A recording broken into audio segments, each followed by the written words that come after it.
to Doncic. Doncic pulls up, three-pointer. Bang! Bang! It's good! Doncic wins the game at the buzzer! Welcome to the Untitled Podcast. I'm one half of your host, Stonewall Craft, alongside my boy, Lorenzo Rocha. What up? Bang, bang! Bang! You already know, brother. Bang! Oh, my God. Should we? I don't want to get into it, but holy. The cock. The Luka. NBA has a new face. Does he? Does the NBA? He, the entity that is? All I'm saying, dude, I tweeted it. I quote tweeted that clip that we just listened to. I had dreams of this 3 years ago, and that's a fact. That is a fact. A literal fact. In my dreams, no, I can't. Laying in bed, right quad. I can't remember specifically like a story, but I'm more than positive you've told me about one of those dreams. Nah, bro. I'm on the biggest stage, bro. Like, we're not gonna get into that now. We're gonna toss it later. School just started. Coaching. How was your first day, buddy? Well, been through 2 days. Going on 3 by the time the audience listens, but Yeah, I guess I only have. honestly, on Tuesdays I have an asynchronous class, so I'm feeling pretty good. Yeah, so I have like 2 asynchronous classes and then 1 in person and 1 synchronous through Zoom. So I don't know. I honestly really like that I have the in person class. At least it gives me a reason to like go to campus other than like on my own time. You know what I mean? yeah. And Sorry to yawn during your story. get out. Yeah, I'm used to it. And get out there and see campus. But I'm feeling pretty good, honestly, about at least so far, because the first 2 days really that kind of defines that's your week because you're just repeating the classes. So after getting the majority of my classes out of the way, I feel pretty good about how this semester is gonna go. I just hope that things look up for the spring. Hopefully, return something some more like semblance of normalcy or something. Yeah. But yeah, I mean, I feel pretty but good. I have a funny story so my one in-person class this morning was at 9:25 at Briscoe Quad. So for those of you who don't know where Briscoe's at, I live on the east side of town over by College Mall.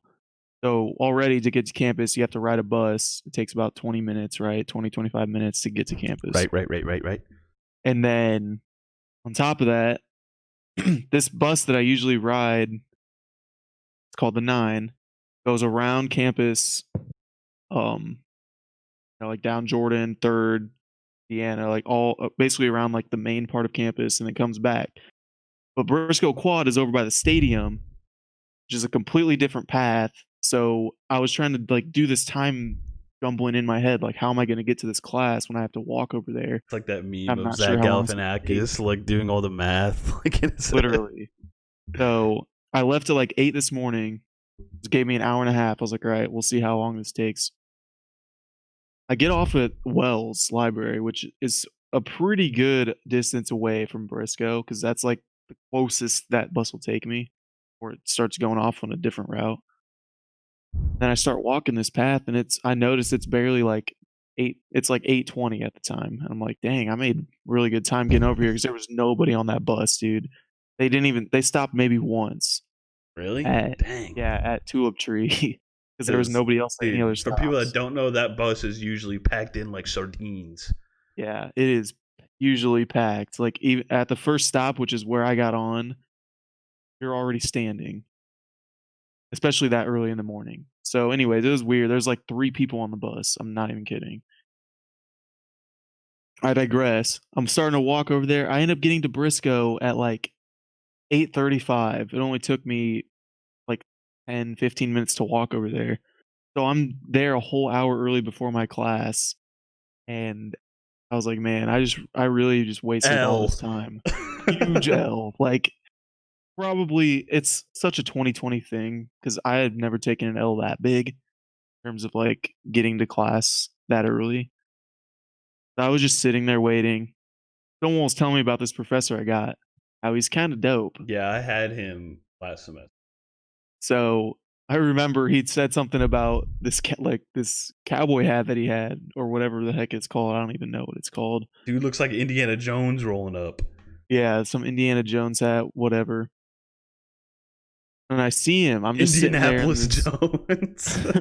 I see him just walk by. I'm like, oh, that's got to be him. He's wearing the hat. So I end up getting into the class, and this dude's dope as shit. Like, he is honestly one of the coolest professors I've ever had. And I was can laughing already at tell you, just like from one trying day. to like tell, like just trying to figure out what to say. But yeah, I mean, he just started bagging on people, like, the best mustache on this side of the Mississippi. and I That didn't even dude get to has. see it because he had a mask. Oh, dude, I didn't even think about that. That's so depressing. But he was just like pretty much shitting on the administration because he's like telling us about how they're coming up with all these ideas on how to teach classes and stuff. And he's like, man, you can just tell that those idiots have never taught a class in their life because they're like, they had this big plastic or like plexiglass like stand basically for him to stand behind and like talk. So he's, Yeah. blocked by something. And he's like, what am I going to do with this? He's like, I'm not going to use this. Because he's like, I can't stand behind this and lecture. And then he was saying something about how he wanted to video record his lectures, right? Mm-hmm. And they weren't going to provide a camera because they already have like a separate camera, I should say, because they already have like The camera those ones on the thing, desks. yeah.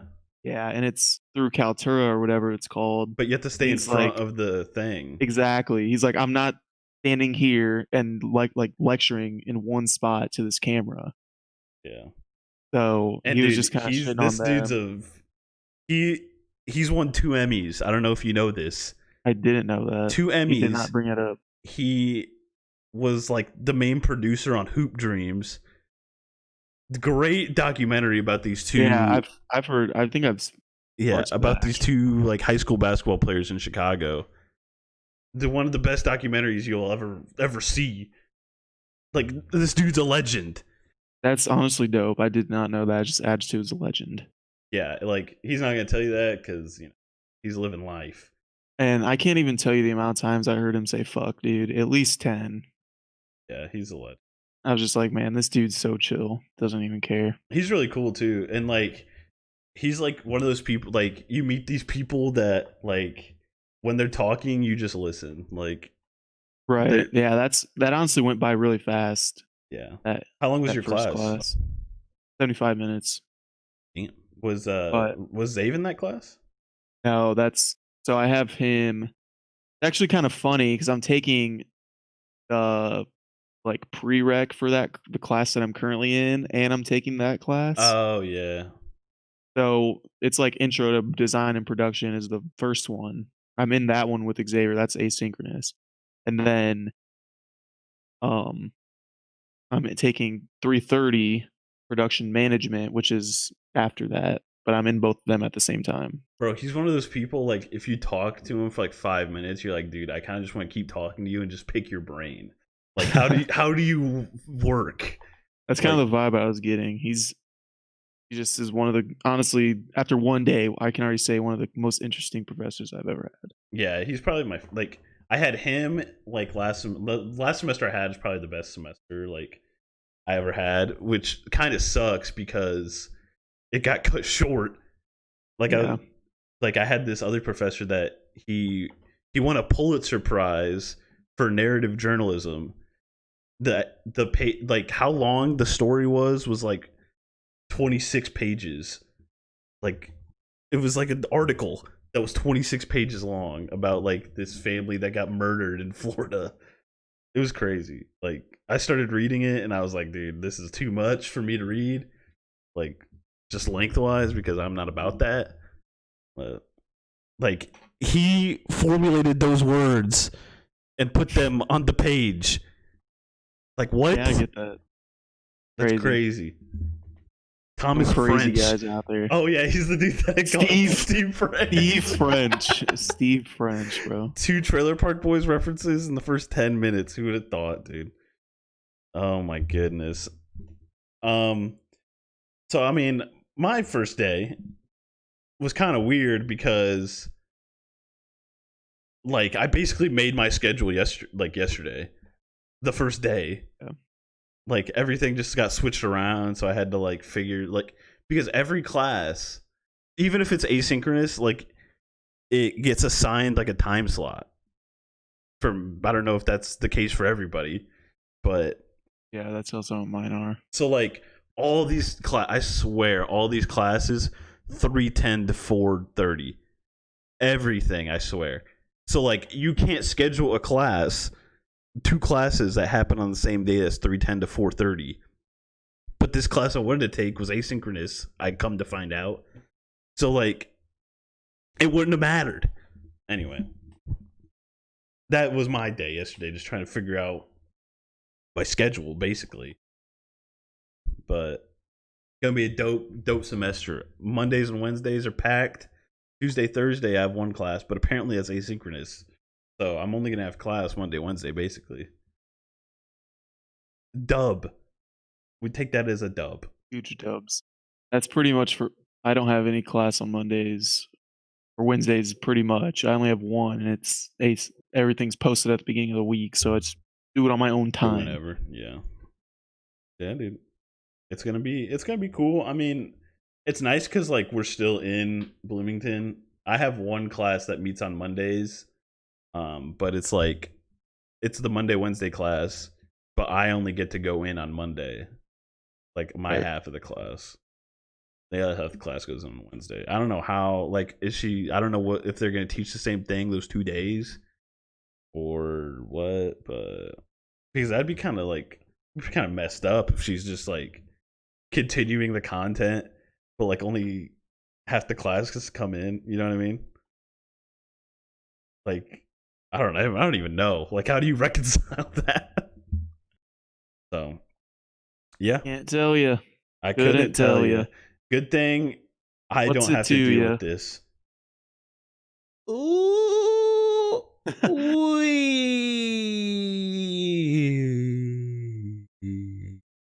All right, so as most people know, Roach and I kind of just wanted to touch on the Jacob Blake shooting in Wisconsin. If you watch the video, it's pretty appalling. I don't see like okay. And the argument that he was breaking the law and that he said he had weapons, but like he's walking away and then they had him by the shirt, bro. They had him. And then Wait, did you say he said he had weapons? Yeah, that's apparently what some people are saying.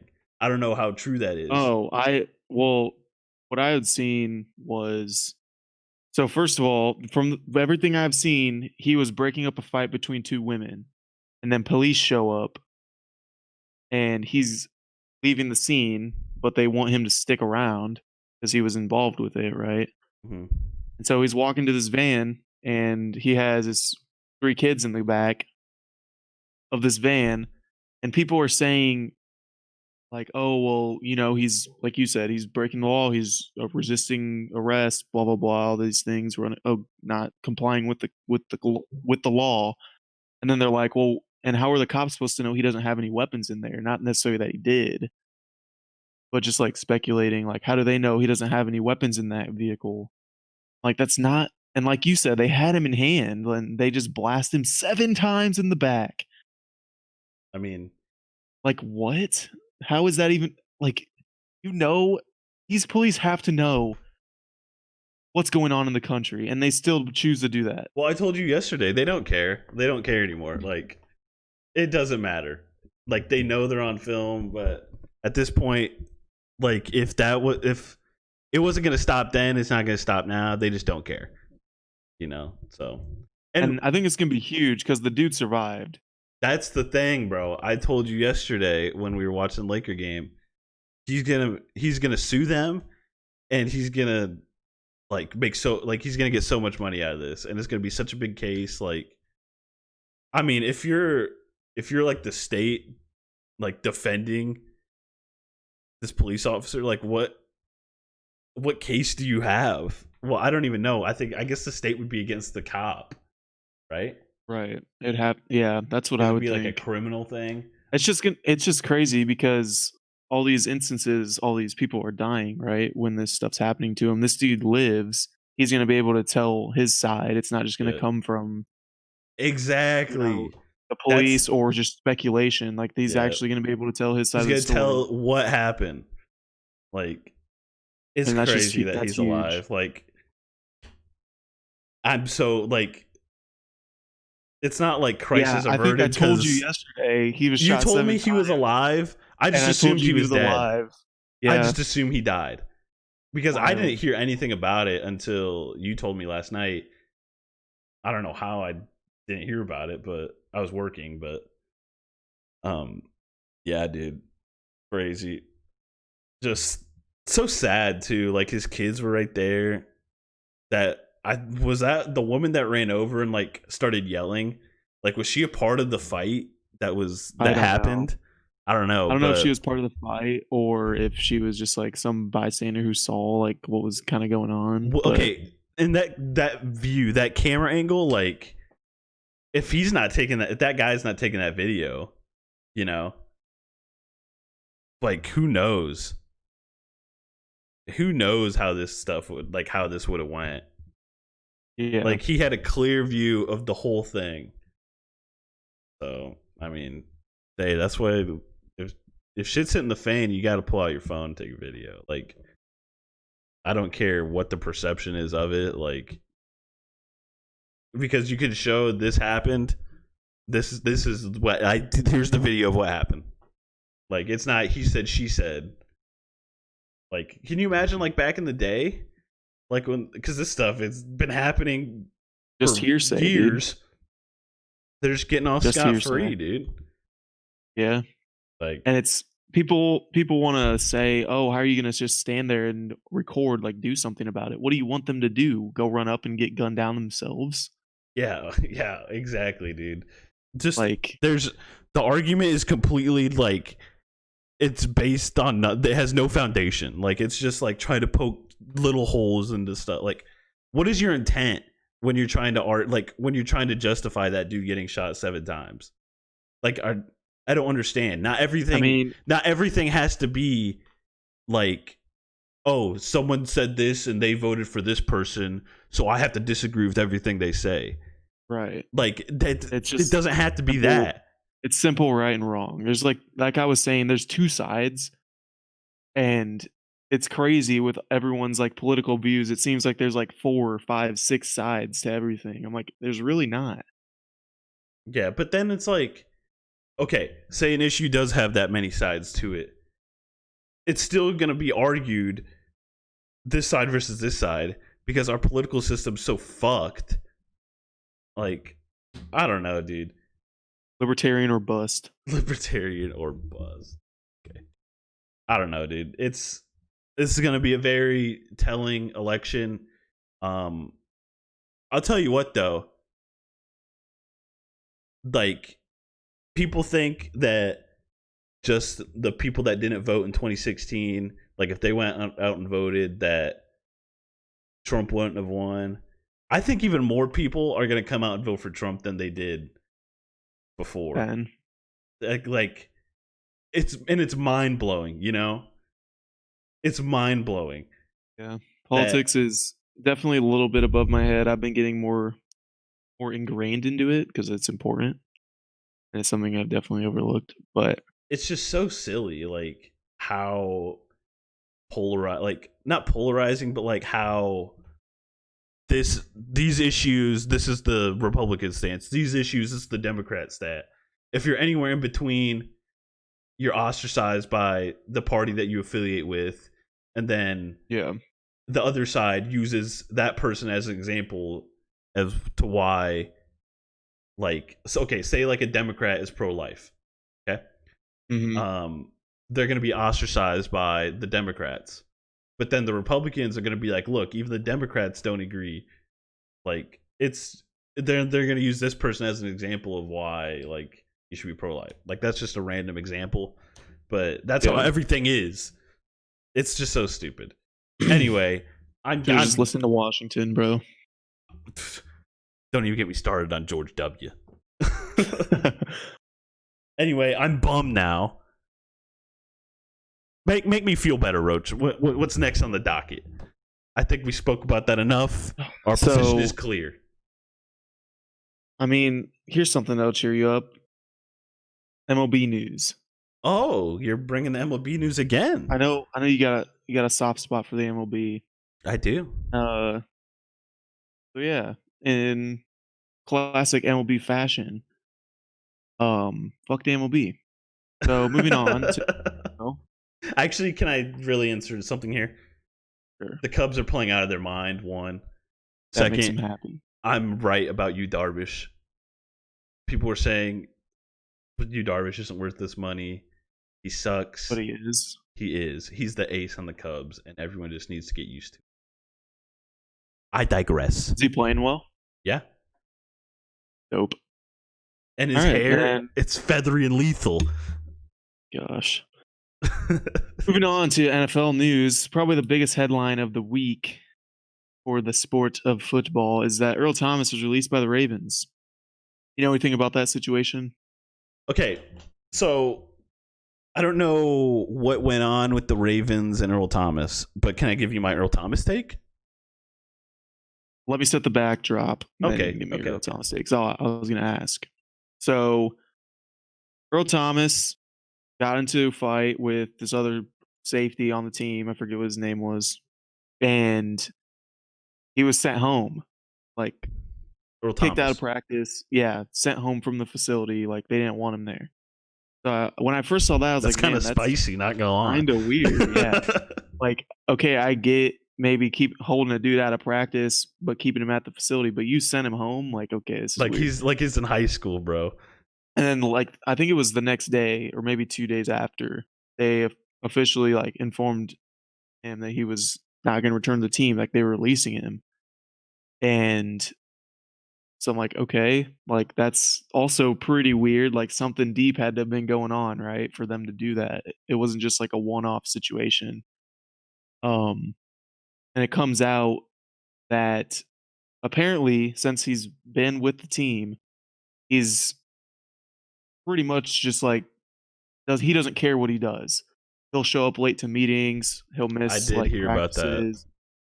Pretty much just doing his own thing, you know. And the Ravens, one of the better run organizations in the league. They have a culture, and there was a lot of players who were getting tired of like pretty much him not being like holding himself accountable, not being there for a lot of team stuff. And so the Ravens released a statement that they released him because it was basically like detrimental to the team, like his behavior. And they're also trying to get out of paying him $10 million this year. So ready for my Earl Thomas take? With that, yeah, I was going to ask, if you're another NFL team, do you take a chance on Earl Thomas? Like, where do you think he's at in his career? No, he's washed. Next. Honestly, So, like I'm on the boat with you. I just don't. What's the incentive of me bringing on a disgruntled, washed, overpaid player? Like, is okay? Is he gonna take like veteran? I don't know how it works in the NFL. Like, is he gonna take minimum money? Like, is he gonna take $1 million? They have a vet. Like, they have like a vetsman. Like, is he gonna take an incentive laced contract? Like, everything I've seen is if a team is even going to take a chance on him, they're giving him the minimum. Like, he doesn't have very many options. You know, he doesn't have leverage. Yeah, even like he said he wanted to go to the Cowboys. If I'm the Cowboys, yeah, I don't want you. They already said they don't want him. If I'm every team, I don't want you because you suck and your personality sucks. Like, it's just, I don't understand. You can be like that if you're still Earl Thomas of the Legion of Boom. You can do that. But eventually, you're not going to be that. You got to adapt. Like, you got to... He's only getting older. His game was so predicated on speed, and he obviously has lost a good bit of that getting older. And with he got his hurt. Injuries. Yeah. And then, yeah, I saw something, you know, hits home. They're talking about should the Packers sign Earl Thomas. I'm just like, no. Honestly, unless you I honestly don't know what team would want to take a chance on him because if you're a young rebuilding team, you don't want to give snaps to a veteran who could, one, be detrimental to your locker room, and two, take away playing opportunities for those young guys, which is kind of where the Packers are. They have that second-year safety, Darnell Savage, and Adrian Amos. And then behind them, they have a couple other younger guys that are showing some promise that need to get playing time. So, no, you don't want to add him to that situation. And then... You want to know where he's going to go? I'm just going to tell you where he's going to go. Tell me. Because I don't think he's going anywhere. He's going to go to the Bucks. He's old. Okay. The only reason I agree with that is just because of Tom Brady. The fact that... He's old. Let's bring him on, boys. They're already on a pitch count with him as their quarterback. So... Yeah, I mean, I guess I could see them put maybe, but still, like the behavioral issues and stuff, not a good look. No team wants to mess with that. That's why AB hasn't been signed. Well, it's what the difference. I mean, that's I agree. The difference between, I mean, just in terms, I'm talking about the behavioral issues. Yes, Anthony. Turt. I got my mind on other things. Anthony Turt. Antonio Brown is definitely at a much better place talent-wise than Earl Thomas is. Obviously, yeah. But what I'm saying is, I mean, even the situation, like, yeah, AB's way better, but his, like, situation is way worse. Like, if AB was late to meetings and stuff, he'd be on a team. No, he has a sexual assault case on him, and he harassed the lady that's accused him. That's completely different. Let's look at this way. I don't think anything else is going to come of the Antonio Brown situation other than those 8 games that he's already suspended for. So if you're a team looking to pick him up, you already know what you're getting into. And the behavioral issues are, I mean, yes, I guess that still looms. But really, when you're looking to bring a dude onto your team, you pay attention to that. Like it sounds messed up to say. You don't pay attention to the PR. No one's going to sign Antonio Brown because of the PR that's going to come with it. No one's going to do it. I don't agree with that. I think there's why a higher has he been chance. signed? You just said they know what they're getting into. The season starts in 3 weeks.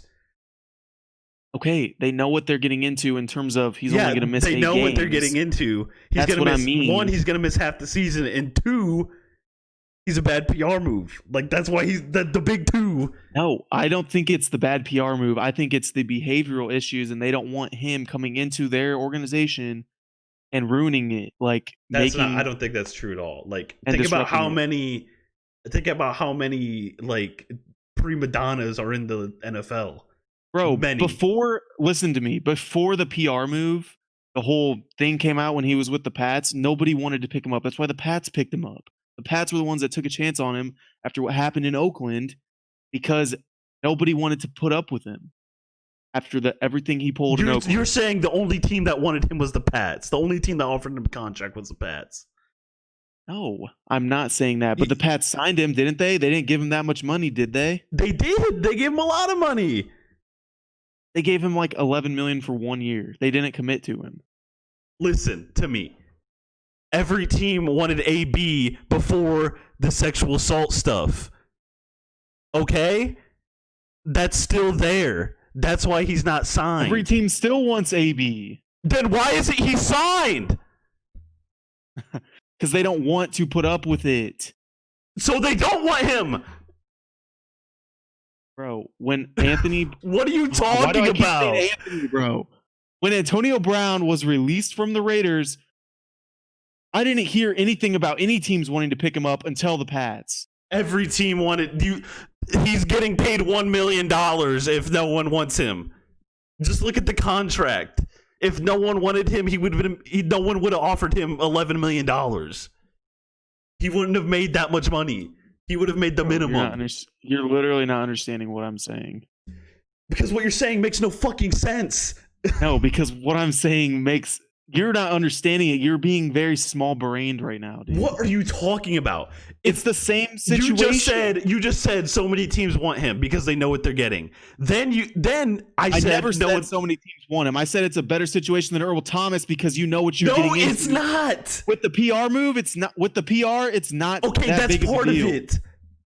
It is part of it. You know he's missing half of the season. Okay, cool. Done. No, that's not the end of that. That him missing 8 games is not the end of the sexual assault thing. It's the fact that as an organization, you say, okay, that's not a deal breaker. That is the PR thing. That's not a deal breaker for me to sign him on my team. That's why he's not on a team. No, the reason he's not on a team is because nobody wants to put up with his shenanigans. You think that's why no one wants him because of his shenanigans off the because he's late to practice? No, they don't care. I mean, it's a little bit deeper than that. Like if you're an all when he was pro, listen, when he was ripping the owner of the team that gave him the contract in the first place after the Raiders, nobody wants that. But what do you mean no one wants that? He got signed. Dude, you're an idiot, bro. What, dude? You're making no sense. No one wanted him. He was on a fucking team. So you're telling me the Pats? Okay, yeah, the Pats signed him. Cool. Who gives a shit? They gave him $11 million. No one cares. It wasn't guaranteed. Okay. Nobody cares about that. Everyone wanted to sign him. Why would you not want to sign an all-pro? I don't clearly remember when he was released from the Raiders, I was not hearing that much buzz about him getting signed by any teams until the Pats. You clearly remember not hearing much buzz. Yes, I did not hear that much buzz about that many teams being interested NFL insider Lorenzo Rocha didn't hear much buzz. Thank God. Write it down. Anyways, as I'm interrupted by you again, after he was released from the Pats, yes, no one's signing him after that because of the ongoing investigation, and it's still ongoing, but he's officially been suspended only 8 games by the league after that case. I get it is still a negative. So you think that's done? You think he's suspended 8 games, that's the end of it? In terms of how it's going to affect his playing time in the NFL for this season, yes. No. Even if he did get signed, he'd be put on the commissioner's exempt list so fast. And why would they even suspend him 8 games? I don't know. Ask the great league that is the NFL. No one's signing him because of the bad PR. That's because what he's it is. A detriment to locker rooms. Okay, listen.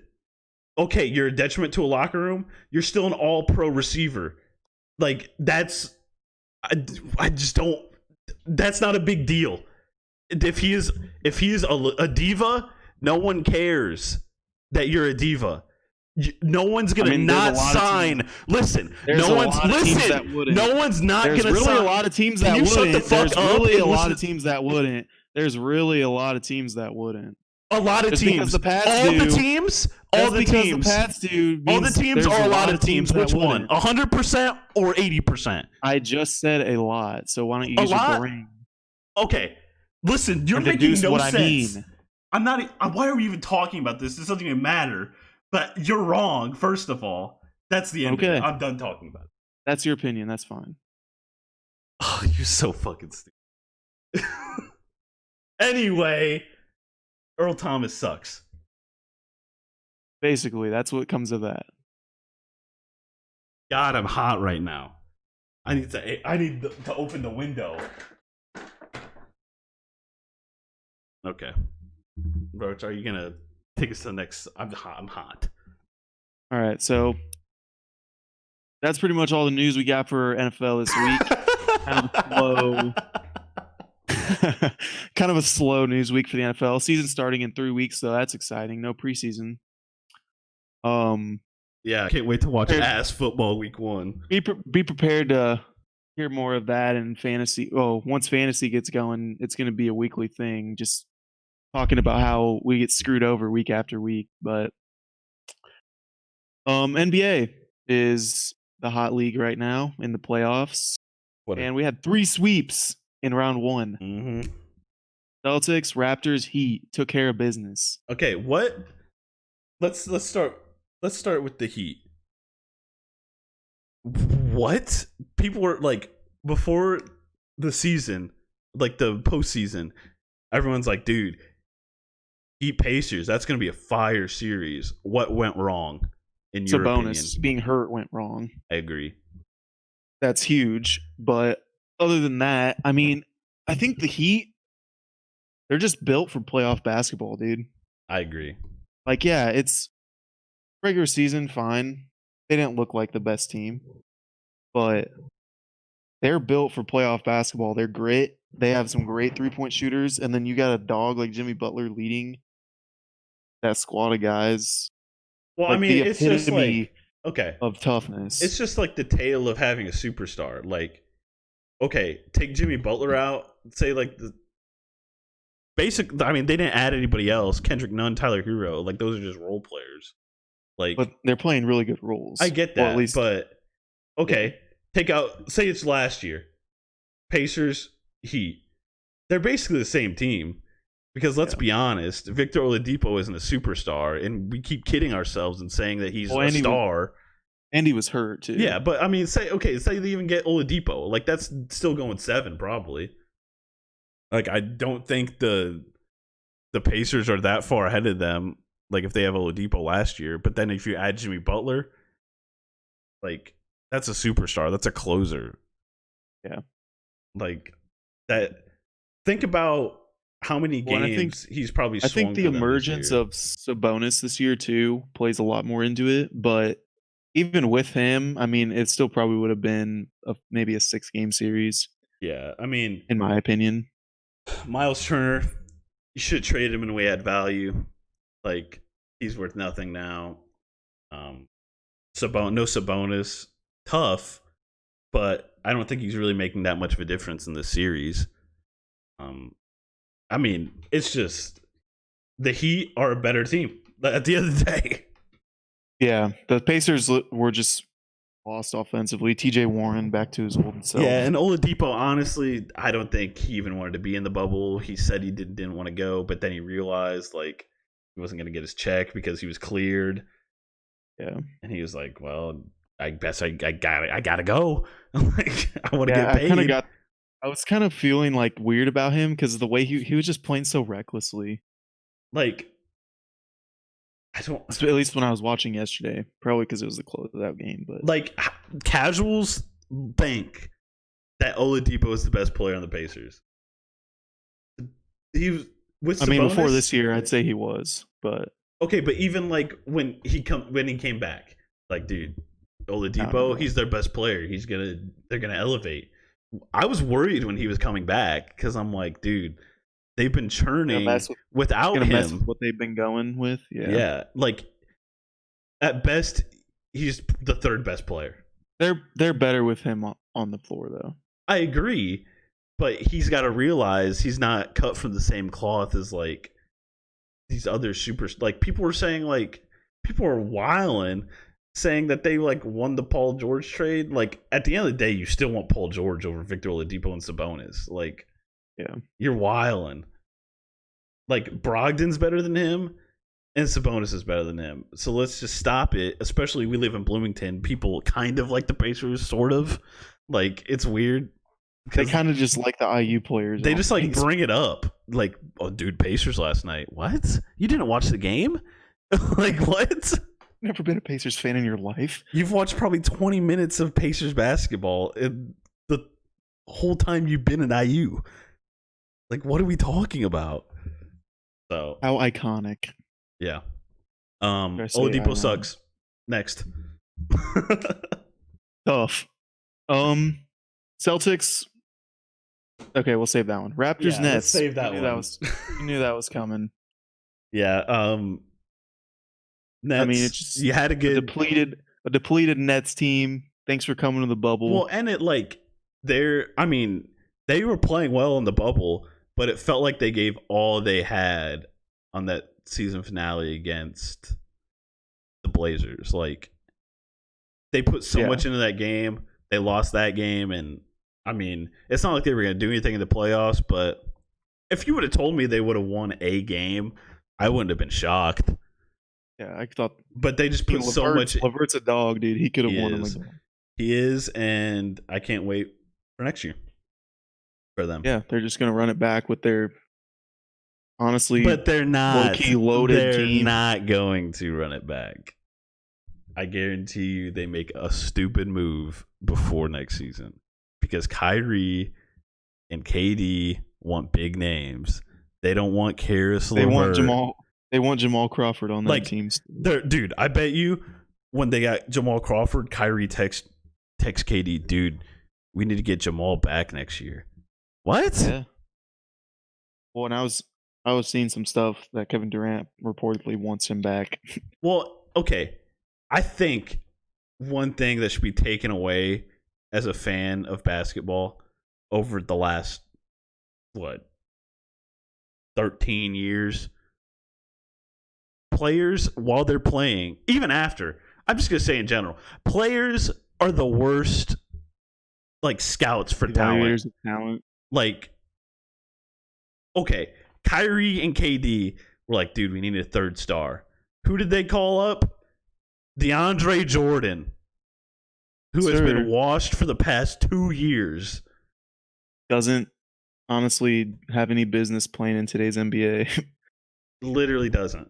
He's just a way worse version of Andre Drummond. And you have the better version of him on your team. You have Jared Allen. If you want to play that way, fine. Use Jared Allen. He's better. He's not starting, though, which is sad. No, he's not going to start because the big three of DeAndre Jordan, KD, and Kyrie. And, okay, look at all honestly, of... the Nets should run it back. I agree. They're not going to. Something stupid's going to happen. Okay, and then while we're on this whole evaluator talent team, let's just take a look at LeBron. LeBron, terrible evaluator talent. Okay, let's go on to Jordan. He runs an NBA team, and they've always been terrible. Kwame Brown, Morrison dude. When Kemba Walker is your greatest accomplishment as a GM, you gotta take a look in the mirror. He only takes good college players. That's a fact. Cody Zeller, he's like, dude, let me hang my hat on Cody Zeller. And let me keep him around for decades. Let me keep paying him. I don't want to pay Kemba, but I'll pay Terry Rozier. Hell yeah. He's like, hey, this is a guy who's actually doing well in the NBA. Let me pay him and see what happens. And dude, and then for the longest time when Doc Rivers was running the Clippers, if you had a good game against the Clippers, odds are you were getting recruited by the Clippers next year. Oh, the NBA, what a league. All right, let's talk about Celtics Sixers. Celtics go to Pound Town again. The Sixers roll over again. Brett Brown got fired again. Wait, no, this should have happened 3 years ago. Sorry. It happened for the first time. Facts. What are your instant reactions? Brett Brown fired after this series. Like you just said, should have happened 3 years ago, if not 2 years ago. Okay, give them the 1 year. They lost to the Heat a couple years ago in the playoffs. Last year for sure. Yeah, he should have been fired last year for sure when you got Jimmy Butler, Tobias Harris, all those moves they made in the middle of the season. Which at the time, bro, I was like, you're dealing. Yeah, and when you think about it, looking back, okay, they lost to the Raptors on that last second shot. That's what kept him around. But then, it's like a double-edged sword. So they lost, the way they lost and the fact they lost to the eventual champions was one. Yeah. But then the other, they completely overhauled that roster after that season. Exactly. And yeah. So okay, you kept Brett Brown because of what happened that year, but then you completely changed your team. Yeah. And they just got rid of the number one thing they needed, which was shooting. They and not even Tobias shooting. Harris a max. You needed a dog. Embiid passive, Simmons passive. You know who's not passive? Jimmy Butler. Okay, it's just give Al Horford an exorbitant amount of money for his age. I always forget that he makes the max. Tobias Harris is the highest paid player on the team, and nobody talks about him. Isn't that crazy? Yeah. He And averaged then like 10 points in that series against the Celtics. Nobody talks about him. Isn't that crazy? that's the thing. You have all this money spread around. Like, okay, we've beaten this like a dead horse. But when Embiid and Simmons, this is the lowest they're ever gonna get paid. And you just crumbled it up, threw it in the toilet, set the toilet on fire, and then demolished the building. That's what you did. Like, I don't understand. Went down with the Palace. We really talking about the Palace of Auburn Hills? I mean, I get that's not remotely Underrated. close to them, but Underrated arena. Dude, it's like watching a car crash, like in NASCAR. You kind of like can't stop looking, but like you're just hoping everyone's okay at the end.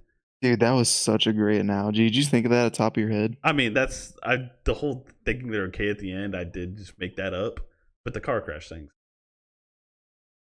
I'm saying it was a great analogy. Yeah, like I just feel so bad for them, but at the same time, I'm like, dude, I kind of hope it's bad.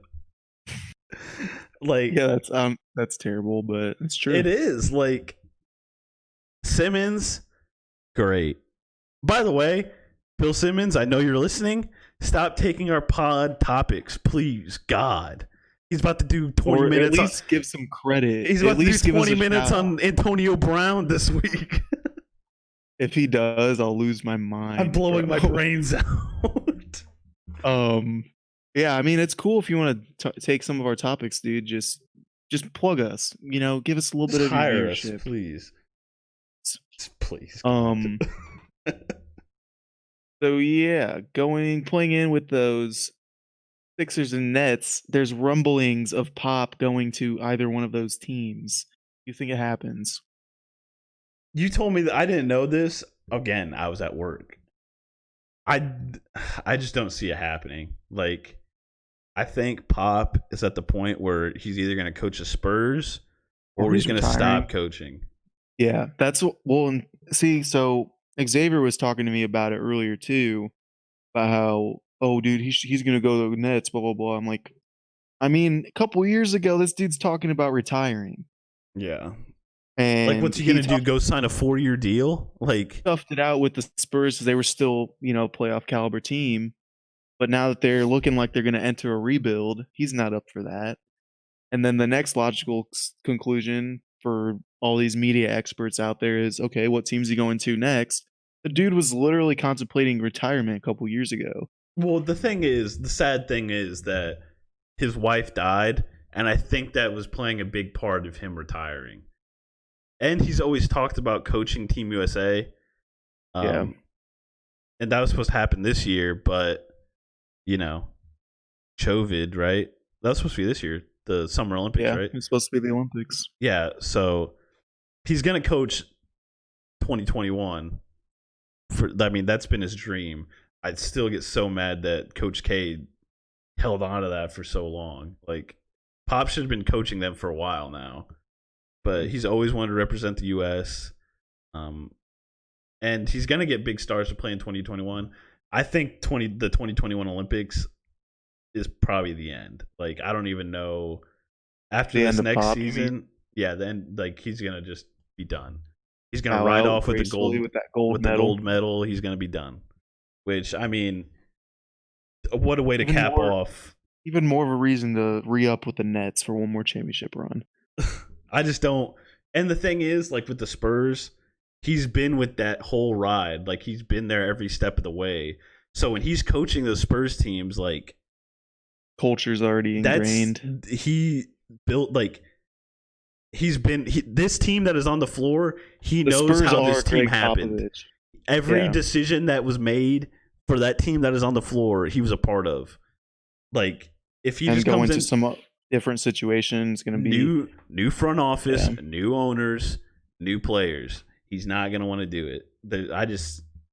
I mean, if he does go to the Sixers or the Nets, I'd be so happy because he'd be in the mix again, Mm-hmm. and people will remember that he's one of the best coaches ever. But realistically, you don't see it happening. No. What about you? Yeah, so I was honestly on the same wavelength as you. I just didn't think he would want like you just said, completely like uproot everything that he'd built in San Antonio and join a potential contending team. I mean, you still got a lot of stuff you got to worry. Like those teams are still works in progress, even though they got some star players. But especially, he's definitely not going to the Sixers. I can tell you that. Yeah, I don't think anyone wants. I don't think anybody wants to mess around with that dumpster fire. But especially too, Brett Brown was his guy. Like he's not going to take his job. Like Brett Brown is a part of the Pop coaching tree. He's not going to take his job. And I know Pop's a fan of Kyrie because they were trying to get him, weren't they? When he was that was when he was coming from the Cavs though. Yeah, but that was before. I mean, that's before like that was before the bad rep hit Kyrie. Yeah. But even then, you still take him. Let's be honest. Yeah. I mean, the Celtics were still trying to re-sign him. Yeah. So they were. He just didn't want to go back. And he wanted to go play with KD. I don't know. I think it'd be cool, like you said though, just if he signed with the Nets and got to coach KD and Kyrie and all those other guys they got there, as long as they don't make any stupid moves, like I think that team's contending finals. I mean, a lot of people already thought they were with just the addition of KD and Kyrie coming back, but then you add Pop to that mix, the greatest NBA coach of all time.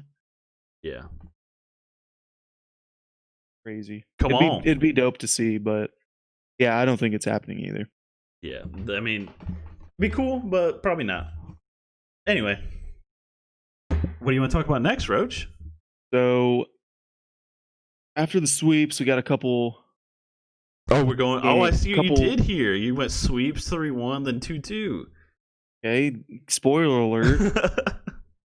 We got a couple series that are, a little lopsided. Bucks, Lakers, Jazz are all up 3-1. Well, that's the what's similar to the 2-2 series. That story's still being told. These stories are pretty much over. Right. So, out of these three series, which ones do you expect to end? Definitely Lakers. Because especially with Dame being out. News just came out that Dame. Breaking news. I was telling me and Peyton were swimming after I got off work, and I told her if I'm Dame, I'm probably not even. Saw you staring in my room, you stalker. I told her I'm if I'm Dame, I'm not even coming back. The series is over, and I don't want to I'm just risking injury. You gave it all. You gave it all you had, and I think you can hang your hat on what you've done in this bubble. Melo's putting up 30 in the next game, in Game 5. 30 shots? Yeah, you're right. Yeah. If I'm the Blazers, just take this L. Take this next L. But did you see what I said to Peter in our group chat? What? Said that's all, folks. He sent the news about Dame, and I was like, "It's all right, Pate. Just they'll let him rest up, get a couple extra days rest for next season." And he's like, "Yeah, true. Got to get rid of Whiteside's contract." I was like, "Do you know he's not under contract?" No, I think he was saying next year. You're still in the tax, so I don't know what's to do there, but. You have no cap room. He said get rid of Whiteside's contract. No, I think he was saying it was getting he knows. I've talked about it with him. But he's just saying, yeah, good, let's get rid of Whiteside. Okay, let's talk about their future. We were talking last night during the game. It's great to watch games with you again, Roach, by the way. I'm big fan. Honestly, can't think of much that makes me happier than gloating in LeBron's greatness. So good. We'll talk about that in a second. We were talking you can't upgrade your team really. What are you gonna? You can't sign anybody. You can't trade for anybody because if you're gonna get a superstar, you'd have to trade Dame, and you're not doing that. Right. So CJ McCollum and some picks, I don't think are going to get you much. We were even talking At least if they do, they'll probably just get you back what you were giving away at most. At most, like, okay, we were talking Bradley Beal for CJ McCollum and like 4 picks. You know, you're tying up 8 years of your draft because it's every other year. I mean, I don't think the Wizards even say yes. Yeah. Like you're competing enough to where your picks are meaningless, like trade value wise, you know. They're in the good old 3-6 purgatory, as I like to call it. The old 3-6 purg. That's going back a little bit. That's where I think the Pacers are too. It's kind of a weird situation to be in. Like, you kind of peaked with the current roster you have, and you got so much money tied up. You can't really improve it that much more without trading, but you can't trade without kind of ruining the team you've built. Yeah. Like, it's just a weird spot to be in. And there's all these, like, I mean, the West is already so loaded. You have all these other teams, up and coming teams like the Mavs and the Suns potentially, that are just looking a lot better in terms of like a financial standpoint and like who they could potentially add to their teams to make them even better. Yeah. And yeah, I mean, honestly, what I see next for the Blazers, trade Dame to the Lakers and just rebuild. Like, I mean, I'll happily take him. Yeah, going back to like the purgatory thing. The thing is though, for the Pacers, that's where they want to be. They want to be in the playoffs every year. I don't think you care if you're competing for titles. You just want to be in the postseason. Like, there's some organizations that are like that. Like the Grizzlies for the longest time didn't care if they were competing for titles. They just liked being in the postseason, like, you know, being competitive. They liked getting the 1-8 upsets. Yeah, like there are teams that are like that. Like, okay, the Hornets, if they're competing in the playoffs every year, I think they're happy about that. Yeah. Like, yeah, they don't got that championship pedigree like a lot of the established franchises out there. That's where the Blazers situation's so weird. They don't really have that championship pedigree. Usually they're happy with being in the playoffs year in, year out. But Dame isn't. Dame is one of the best, like, one of the best scoring point guards of all time. Like, you have to try to win a title if you have someone like Dame. But you can't, because you built this roster to be like to be complacent with being in the postseason year in and year out. Yeah. Like, you capped it at that when you signed all these people. You know, so it sucks. Like, that's just, if you're the Blazers, you're just like, you can't go back to the drawing board because it's the same thing. Like, okay, you're gonna get rid of Whiteside. Can't really change much without making massive changes, and at that point, it's like, okay, are we really even? Is it even still worth doing all this stuff? Yeah, like making all these moves. That was the same thing with the Raptors. Like, when they had DeMar, I was saying they should blow it up. Like, just screw it, just tank. But then they blew it up because they just have to wait for a disgruntled star to just be unhappy, I guess. But that, dude, the Kawhi situation, how he got traded to the Raptors, is so unique. That's never gonna happen. Like, you can't take what the Raptors did and be like, let's do that. Yeah, because the Spurs wanted even just something comparable. Like, they wanted a comparable star. Like, that's not gonna happen. I mean, it's still kind of wild to think that DeRozan was kind of traded for Kawhi like that. But I mean, you knew DeRozan wasn't as good as Kawhi, but the Spurs didn't care. They just wanted somebody that was a star. They didn't want, like, a young talent. Because Jaylen Brown was the best you were getting other than DeMar DeRozan. So, yeah. I don't know what just happened. I just kind of blacked out there for a second. I mean, I just know the Blazers are going to be stuck in purgatory for the rest of Dame's career unless he gets out of there. So, but he's not going to get out of there because he's already hung his hat on this persona of being loyal, of being different than all these other people. If he gets out of there, not on the team's terms, end quote, then he keeps that persona. He's like, hey, I didn't ask to be let go. I didn't ask to be but traded. by that time, he's gonna be past his prime. Like, that's just how it goes. Iverson, I mean, that is literally who he is this generation's Iverson. He got traded past his prime. Another Bill Simmons stolen point. Yeah, for real. I don't think the listeners understand. Like, okay, we were talking about Dame being Iverson. The next pod he does, that's in the title. And then last week we were talking about Embiid trades. What, the next week, Embiid trades? What is happening? Crazy. Keep your eye out on the ringer for Anthony Brown. Why do I keep saying Anthony, bro? I want to talk about this man so bad. Antonio Brown. Antonio Brown news. Okay, then the Bucks series. That one's done. Next. Yeah. I mean, shouldn't have even gone 4 games or 5 games. Should have been a sweep, but Game 8 Magic or Game 1 Magic? Are you having a stroke? Are you okay? Dude, I think I am, bro. Game 1 Magic is a thing, so you can't hold it against them. Jazz. Honestly surprised this series is as one-sided or has looked as one-sided as it is at this point. I feel like I'm personally taking an L. Like, I'm taking a huge L because I am one of the biggest Donovan Mitchell haters of all time. He's making me look stupid. I still think he's not superstar. I agree. He's not. He can't be the best player on a title team. But I 100% agree. He's a scorer. Like, the thing is, like, we always talk about the Nuggets. We always talk about the Nuggets defense, but like they're not guarding. Like, I don't even.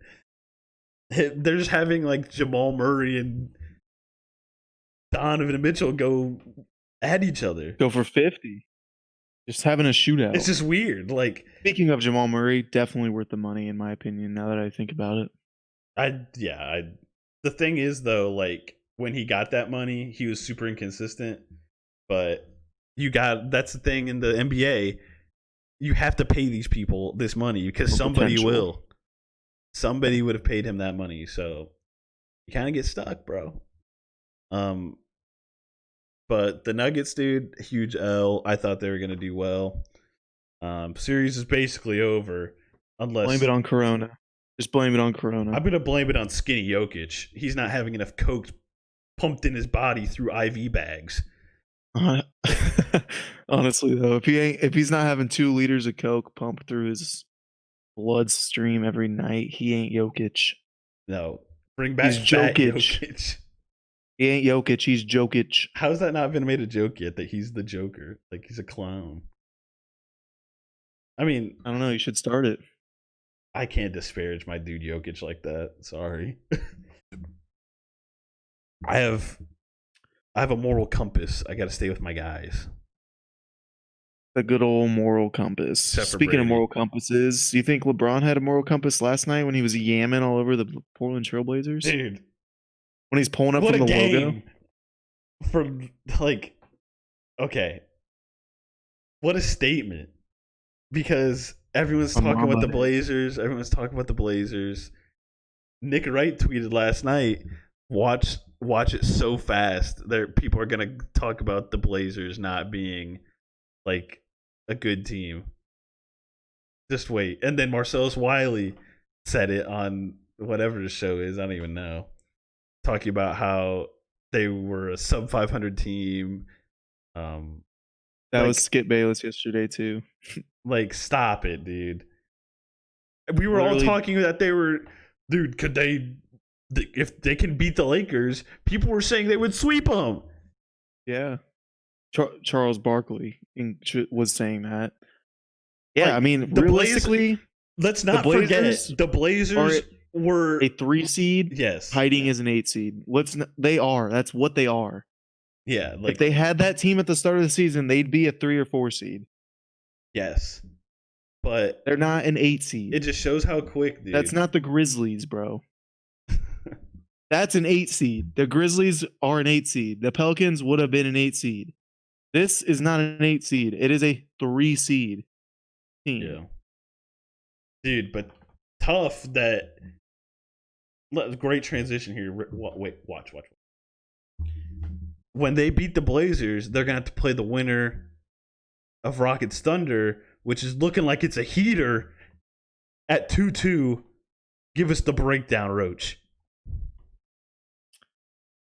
Honestly, this along with the Clips Mavs series, I mean, yeah, it's tied 2-2, but these have been some of the best series like of the playoffs so far, in my opinion. Oh yeah. Probably just because it's close, but I don't know. I feel like when I'm watching these games, it's just so much more entertaining. Like, dude, I'll tell you what. Thunder watching Rockets, the I have Rockets no clue play what's gonna that happen. small ball. Yeah, watching the Rockets play that small ball and like the other night they come out of the second half white hot, hit 8 of 8 threes. Thunder get down 15, 16 points. I'm like, dang, this game's over. Yeah. And then they go ice cold, and here come the Thunder roaring back behind Dennis Schroeder and Chris Paul. Chris Paul with 22, I think, second half points. 22 is 26. And dude, I kept asking Zave what it was like to actually have a point guard. He was just not responding. Now they got 3 of them. Crazy.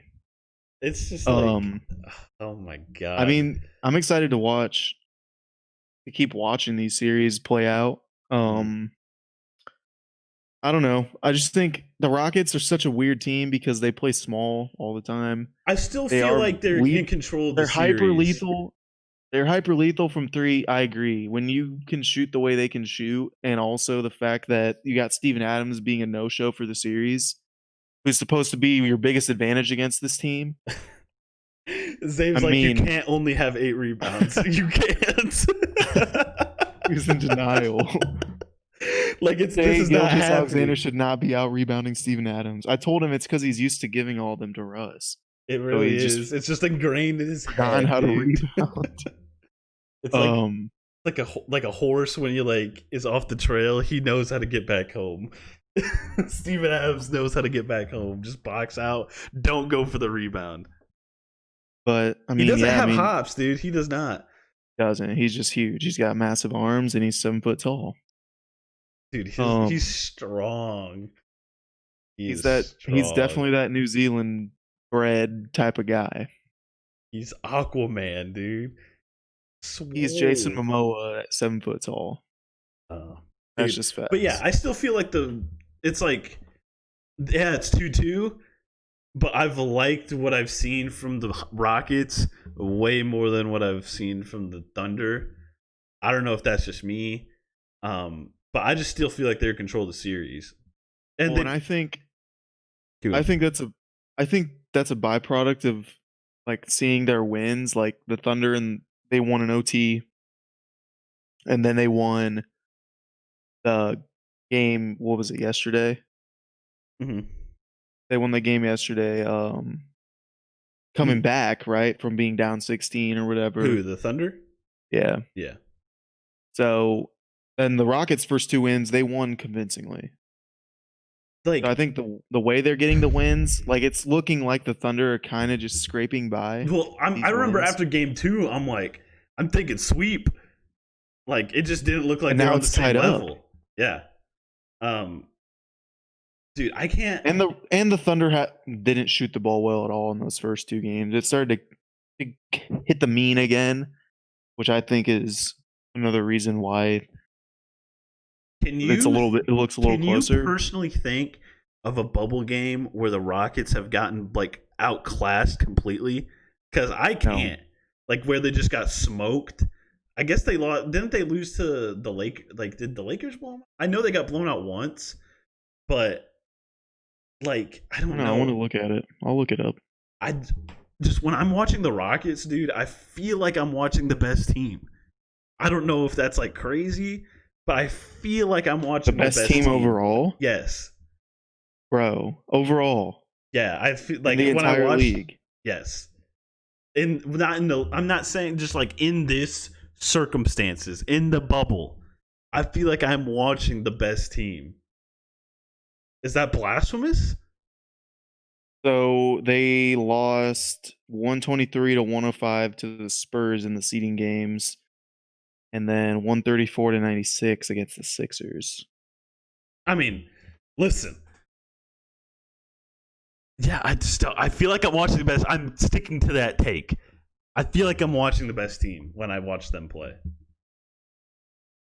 Because they're doing this without Russ. Sharton. They're totally like that's a whole nother option. Okay, and here's the other question. Are the Rockets better without Russ? No. Answer. There it is. According to stats, they are. They're posting a better plus minus without Russ. Okay, that is like plus minus. That's so like arbitrary. Like that.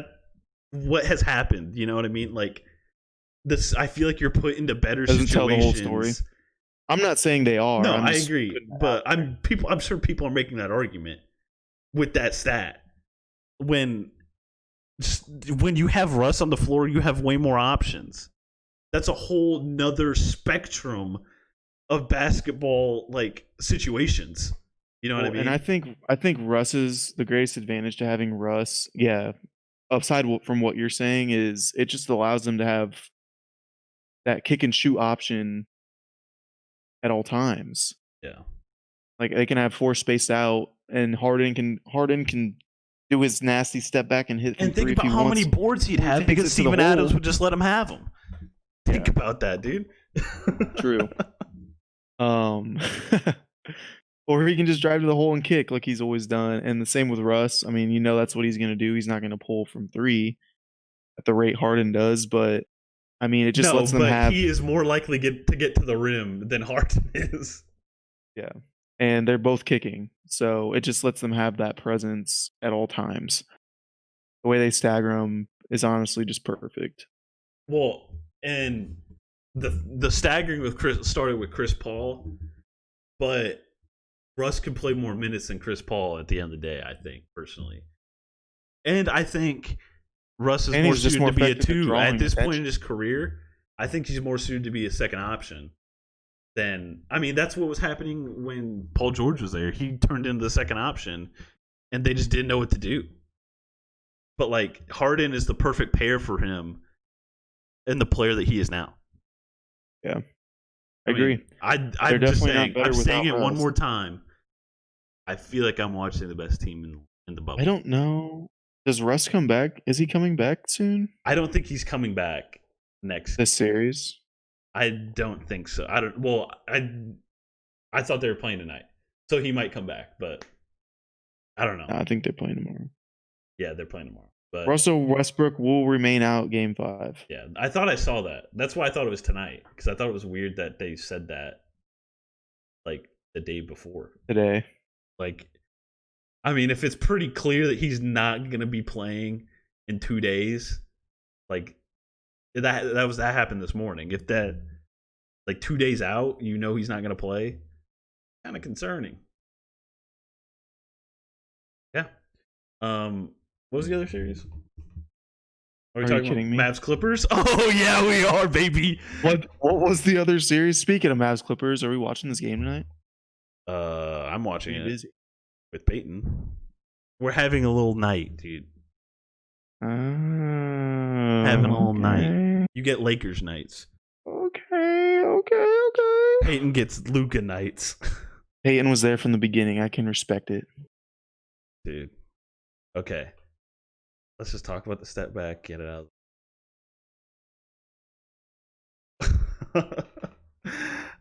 Send it. I'm just trying to think of what even to say.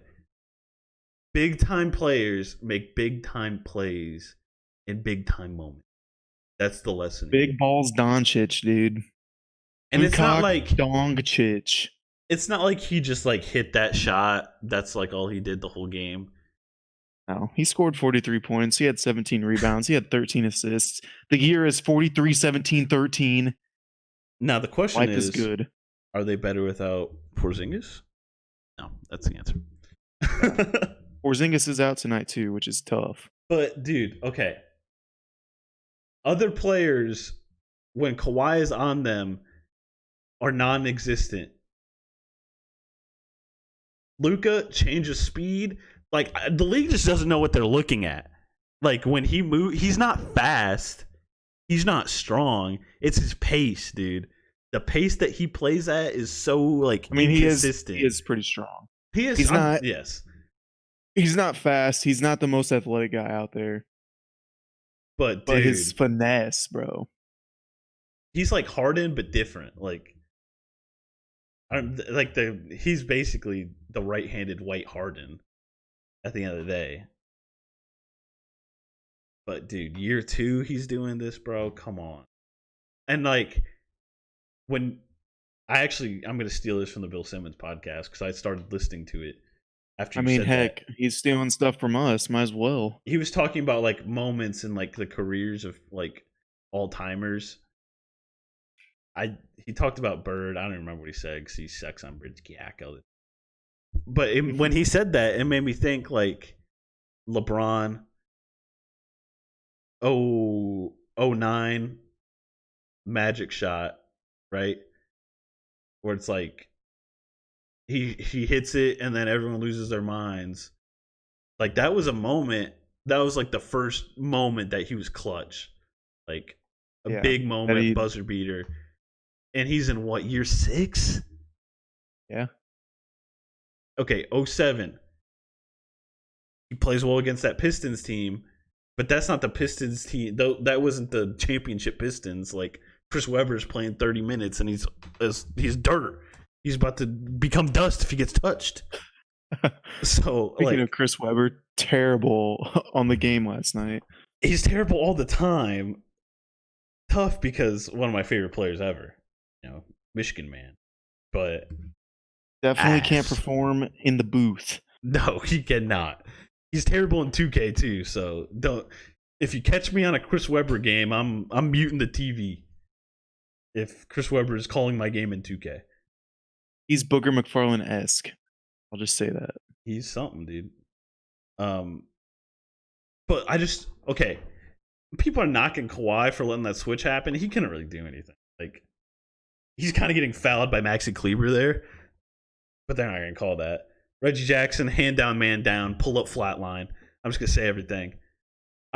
I'm literally like, I don't know what to say because of how great it was. Roach, do you have a better way with words than me at this moment? I mean, as our viewers know, I'm not very good with words, but I'll try to put it into words for you. As we heard from your story in the beginning. Precisely. Bang, bang! That's all I have to say. Okay. Like, Mike Breen summed it up perfectly with those 2 words right there. And I think that's enough said. He's just a 21-year-old dog doing 21-year-old dog things. Oh, wait, there's never been a 21-year-old dog like him. There really hasn't. And that's what's so, like, staggering. Like, no one's been this good this fast. And I think how the offense is built around him, you should take the stats with a grain of salt. Like 43, that's not the same. That's not the same as like 10 years ago, The 13 assists, that's not the same as 10 years ago. His usage is through the roof.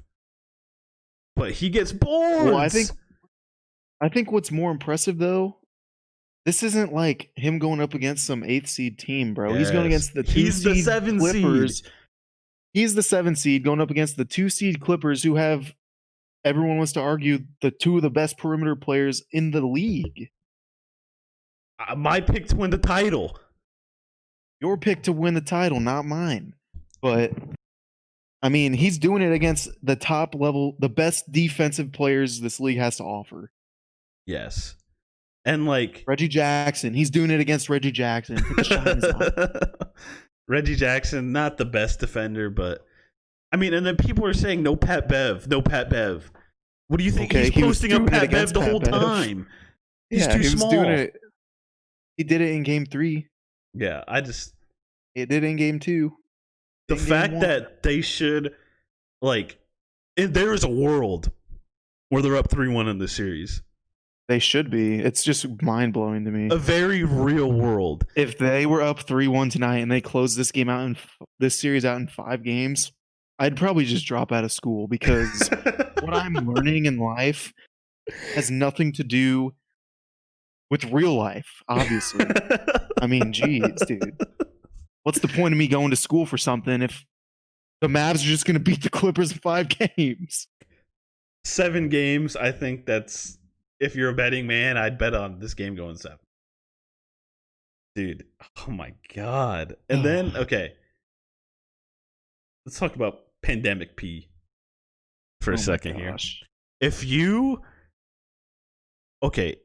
are trying to excuse yourself for playing like ass by saying you do other stuff, you've lost me. You're really playing like ass. You've lost me.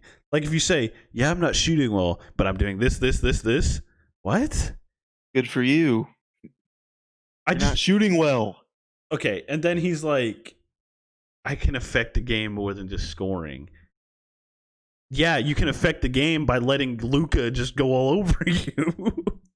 Let's put this into perspective, Pandemic P. You lost by 2 points. You hit one of those 3-point shots, you win the game. I just think it's hilarious he called himself Playoff P.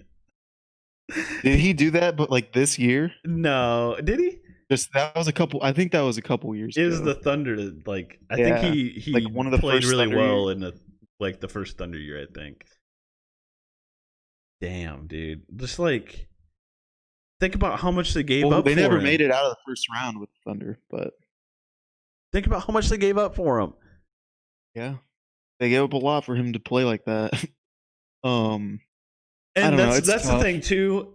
This is all happening while he's playing terrible. But I don't think you can just expect him to just drop 30 tonight. You know, like Paul George isn't somebody that I just expect to bounce back. I've seen it for 4 straight games that he's not playing well. Sure, law of averages, he's probably going to play well in these last 3 games if it goes 7.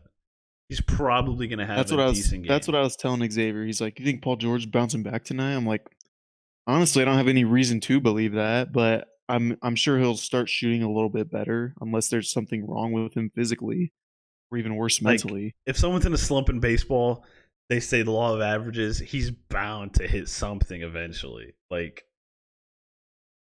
he's probably going to have a decent game here soon.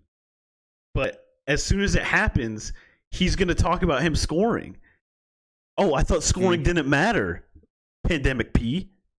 I thought you did more than score. He's just trying to weather the storm, bro. Those Pandemic P memes were spicy on Twitter. They really were. Man, what was the one that I'd seen? And by the way, Luka's getting doubled at half court tonight. Just watch. Oh yeah. So Xavier was saying I was watching some video with Xavier and they were talking about like why isn't Paul George on him? Why isn't Kawhi on him like for the last shot of the game? And I'm like, well, first of all, Paul George is lucky he wasn't guarding Luka because if Luka hits that in his eye, his career's over. His career would have ended right there on the spot. But yeah, I mean, it's gonna be fun to watch. They should be up 3-1. They've shown they can beat this Clippers team without their second best player.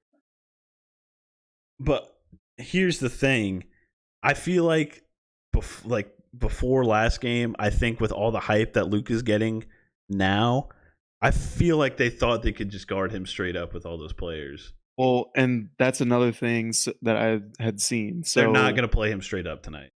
I can tell you that right now. That's the other thing. They know he's the number one. There's no Porzingis. Yeah, he's still surrounded by some pretty good players. I like that team, but Luka's definitely gonna gonna have to put his work in tonight. Like it ain't gonna be okay. And he's been going up against these good defensive players, right? That they got. Yeah. But now it's going to be the combination of everything. Like Doc Rivers is going to throw something at you. And I think the Clippers, I mean, you remember they were up 20 points in that game. Mm-hmm. And I think the combination of, because Doc Rivers called his team mentally weak after that loss. So I think he's alluding to the fact that they got up 20 points. They realized, okay, they don't got Porzingis. What's lax? We're up 20. Yeah, we can chill. Then Luka starts going on a tear. All these guys start hitting shots. Next thing you know, they're up 8 in the fourth quarter. And so I don't know if that But that was okay, more of a byproduct of that, or this whole the fact that season, this Mavs team is actually gonna do something crazy. But the Clippers have like been turning it off, turning it on, turning it off, turning it on, acting like they've won something. Kawhi is the only person that's won something. Why are you acting like this is year 3 of your title run, where you can just turn it on, turn it off, or that you're a LeBron team that's been doing it for years? That's always been the big knock. I agree. Like, I think Doc Rivers came to the realization 2 nights ago that this is a mentally weak team. I think he thought they were going to turn it on. Like, he's just been letting it slide. They're going to turn it on. Because it's been the regular season. Yeah. Like, they'll figure it out. They're all really good players. They're all, like, I don't understand how this is happening when you have Pat Bev. He wasn't playing last night, but he still got pieced up when he did. Like Pat Bev, Paul George, Kawhi, Montrez, Lou Will. Like those people are gritty. Like, and I think he's not gonna let it. Doc Rivers ain't gonna let. They're gonna win tonight. I think personally. Well, and why they don't have championship experience per se, but they have a lot of playoff experience. Yeah. So I think that's also surprising. But then okay, those guys. Exactly. You have seen this slip away. Like Doc Rivers, you've seen this happen. Like you've seen a series slip away in front of you. Like with the clip, like you've seen series slip away. Paul George, you've gotten bounced the past 2 years by teams you should have probably beat. Like, I just don't see how you can be complacent when you haven't done squat. Yeah. Anyway, for sure. Yeah. I mean, that's all for me on the topic, dude. I mean, Luka. Shoot, I just want to watch the game now. Have I said this on the pod? I feel more of I feel like I root for Luka more than LeBron, because like LeBron's been there, done that, and Luka is just somebody I've been with since day one. So it's like different, dude. Like, I mean, that's your guy for the next 15 years. Barring an injury. That's me knocking on wood, dude. I swear, if he gets hurt, someone have eyes on me. How does it feel to know, man, I'm going from having this great player, LeBron, my entire childhood that I could relish in, to, wow, I'm going to have this great player, Luka, throughout my entire adulthood, or a large chunk of my adulthood, my young adulthood. Yeah, that's going to be relishing in his greatness. I was telling Peyton, like, I think at the end of the day, it's having someone you want to watch, like, night in and night out. Like, this is the first time it's ever going to happen. Lakers Mavs are playing alternate days. So I really, like, I care about all the games. You're invested every day. I'm really invested in a game a night. Like, this is what how this feeling is how baseball, like, is usually. Like, I care about the Cubs night in, night out because they're playing every day. Like, I'll catch some of the game, you know? So, it's awesome. I'm so happy. Like, this is, say LeBron plays for 2-3 more years at a high level. I mean, what a time it will be. What a time of basketball it will be for your boy Stoney. For all your boys, Stonies. What? What does that even mean? I don't know. Well, I mean, that's all we had on deck, unless you got anything else. I was shooting for like an hour. We do an hour 30. It's what we do here. I told you. It's what we do here. We always putting in that overtime. So next week, more series will be wrapped up. New series will probably be starting. There's going to be a lot to talk about next week. So stay tuned. See ya. Roach, give it. Hey, hold on. What? I just want to give us props. We didn't. We win a game, or we win a pod without writing on Anthony Davis and LeBron. Yeah, give us some hands. We really had did. all the reason in the world. We really did avoid it. I didn't want to do it again, if I'm being honest. I mean, I know we both would have been happy to, but we gotta We got to broaden our horizons. We do. We really do. We So, gotta in case become more you live under cultured. a rock, AD's a dog, LeBron's a dog. Goodbye. Kuzma, kind of wet. Kind of wetty. Hit him with it, Roach. Hit him with the Peace. peace.